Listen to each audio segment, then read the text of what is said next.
It's a big miracle. Coming right off of 4th of July. Right. And really just amazing to hear this story, to get an even deeper understanding Perspective, of who you are. You know, every time I hang out with you, I learn not just about the history of you, but, you know, who you are as a person.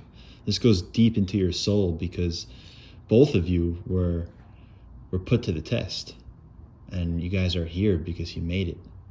And that's a very inspiring thing, and I hope it inspires people to fight and to not be scared.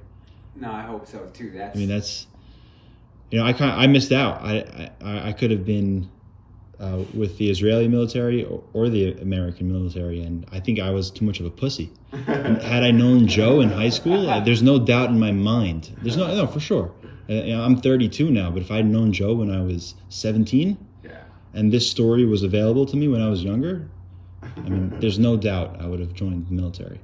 That's awesome. Yeah. And that's my hope now, after being absolutely. retired. I'm like, to inspire anybody, you know, and help the new generation of military. And that's why I started the nonprofit, and the United Wings of Liberty is the whole purpose behind that, is giving purpose to myself and other veterans, because that's, I think, the key ingredient to solving this PTSD epidemic and veteran suicide problem we have, is because you come back from that and you got nothing when you come here. I mean, your family and stuff like that, you love them, but it's different. As he can kind of attest to, that love that you share. It's like, these guys, I mean, they would give their anything to see that person survive. So it's like, it's the feeling is really crazy. Like my dad passed, I cried. I was telling him a story of my older brother who got the shot in the head, almost his age, when he was 32. Wow. He died. I cried nonstop, because that was a natural tears and depression and all that happened, because it's your blood, it's your relationship, right? Oh my God! I have never felt this way before. It's crazy. Like I lived with Joe like probably what three months we were together there, and everybody said, "Calm down, Ishmael." I said, I could not stop crying. Wow. And then, this is natural, bro. This is something that happens when you guys live together and you close, care for each other. Wow.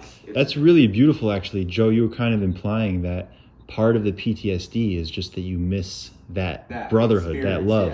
Yeah. That's incredible. I never thought of it like that. There's a story out there in the movie Restrepo about the 173rd Airborne. Totally, yeah. And there was an embedded reporter, and he comes back from they come back from the tour, and this unit had sustained like 90% of the combat action in northern Afghanistan during their tour.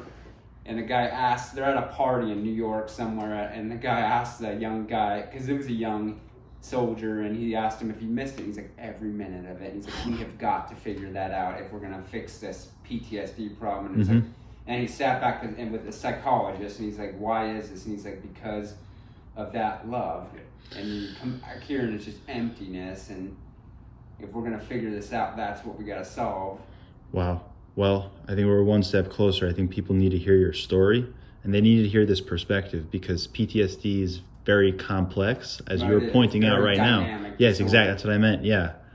And I think we can piece some of the puzzle pieces together by talking about it and spreading some of these stories and some of this information. Absolutely. So thank you both so much for this interview and giving your time. And thank you both so much for your service. Absolutely. All right, let's have a beer. All right.